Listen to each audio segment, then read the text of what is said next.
Bonjour à toutes et à tous. Alors moi c'est Mélanie du blog Mélodie du Bonheur. Et voilà, je me suis dit que on allait un peu tenter le format podcast. Et donc pour cette première, j'ai décidé de vous expliquer comment j'ai foiré mon confinement. Alors j'avoue, je l'avais pas vu venir. Ou si, bien trop justement. Je me souviens plus. Par contre, ce que je sais, c'est que le jeudi qui précédait son annonce, j'avais tenu, mais coûte que coûte, à aller au théâtre. Ma dernière lucarne sur le monde réel avant... Avant quand ? Heureusement, la pièce était vraiment chouette. Bah oui, le contraire, ça aurait été un peu frustrant. Ah bah d'ailleurs, vous pouvez retrouver mes impressions sur le blog. Oui. Bah oui, je plaisante, parce que en l'espace de quelques heures, je suis passée de celle qui encourageait la fréquentation des petites salles de spectacle à celle qui exhortait les proches et autres amis virtuels à rester chez eux. Et j'entrais dans ce long tunnel, accompagné d'un milliard de personnes qu'est le confinement. Je ne réalisais pas bien ce que ça signifiait. Enfin, c'est ce que je m'imaginais les premières heures. Qu'est-ce que j'allais faire pour occuper mes journées ? Du sport. Ok, je m'y suis mise depuis janvier. Quelques exercices entre mon bureau et mon lit, là, le seul espace dispo. Ah, des moments cocooning.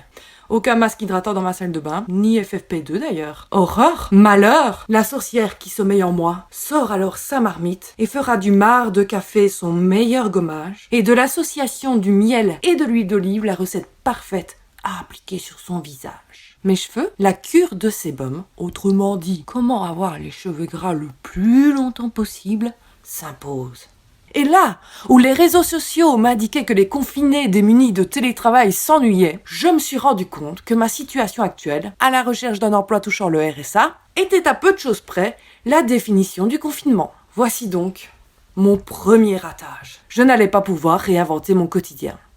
Le dimanche qui suivait l'annonce, mes parents me proposent de troquer mon 20 mètres carrés contre ma chambre d'adolescente à la campagne. Mais je refuse, Je ne m'étais quand même pas entraînée pendant autant de mois à égayer mes journées à la base. Vide, pour ne pas en profiter le jour où aucun jugement n'allait s'y opposer, Ma deuxième foirade, si j'en crois les migrants citadins. Si Rebelle avait pu, un jour lointain, être mon 5e prénom, aujourd'hui, il se nommait Réponse. Ouh là là, s'en est suivi le sujet des courses alimentaires. Alors ça, j'affirme que je l'avais pas vu venir. Je passe 1h30, à remplir mon panier virtuel sans pour autant faire des réserves de l'apocalypse. Je le valide et je découvre ce message. Plus de créneaux disponibles. Revenez dans quelques minutes. Je renouvelle cette manipulation, chronophage, mais vitale. 2, 3, 4, 5 fois. Sans succès. Bon, vient alors cette question, est-ce que j'en ai vraiment besoin ? Oui, les 3 bananes noircies qui me restent ne me suffiront pas.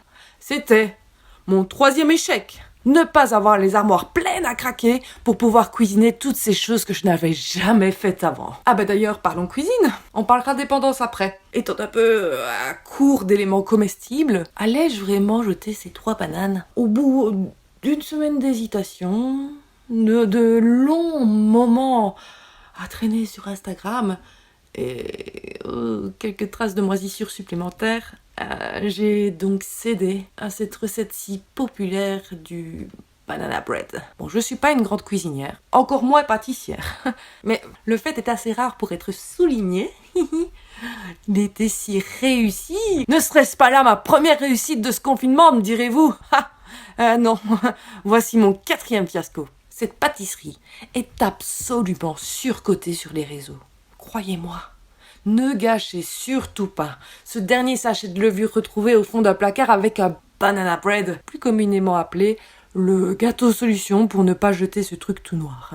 Place à la dépendance. Les réseaux sociaux. J'ai très vite ressenti une pression venue de tout le monde et personne à la fois. Il me susurrait à l'oreille.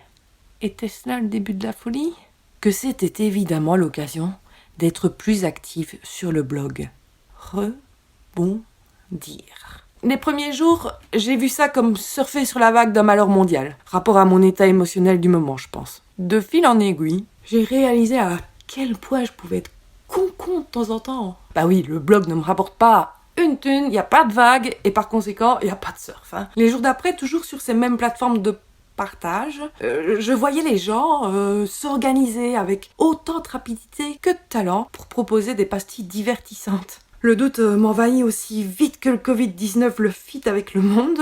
Toi, qui penses créer de temps à autre, mais pourquoi tu ne trouves pas ta bonne idée? Rebondir, être productive.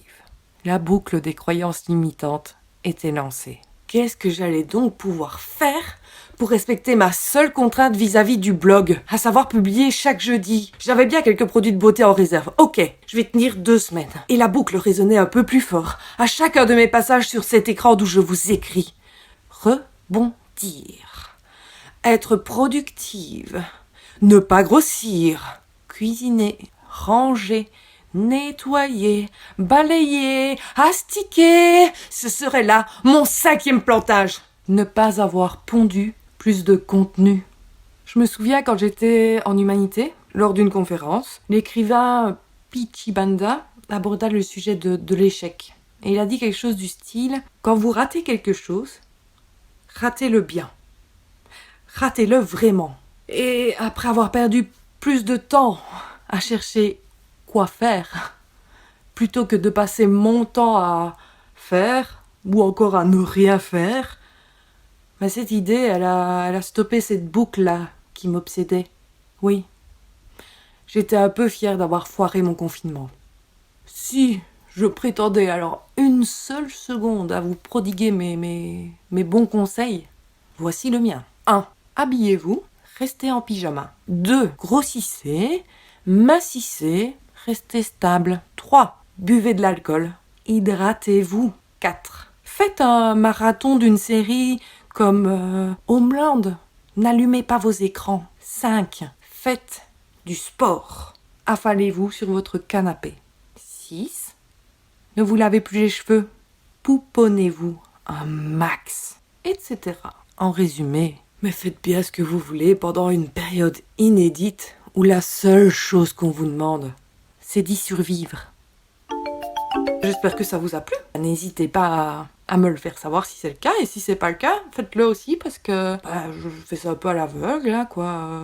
Racontez-moi aussi un peu comment vous avez foiré votre confinement à votre façon, ça me ferait plaisir. Donc rejoignez-moi sur les réseaux, ce serait une bonne façon de me dire ce que vous en avez pensé. C'est toujours le même pseudo, Mélodie, DIT, du bonheur. Et puis voilà, peut-être à bientôt pour un prochain podcast. Prenez soin de vous et à bientôt.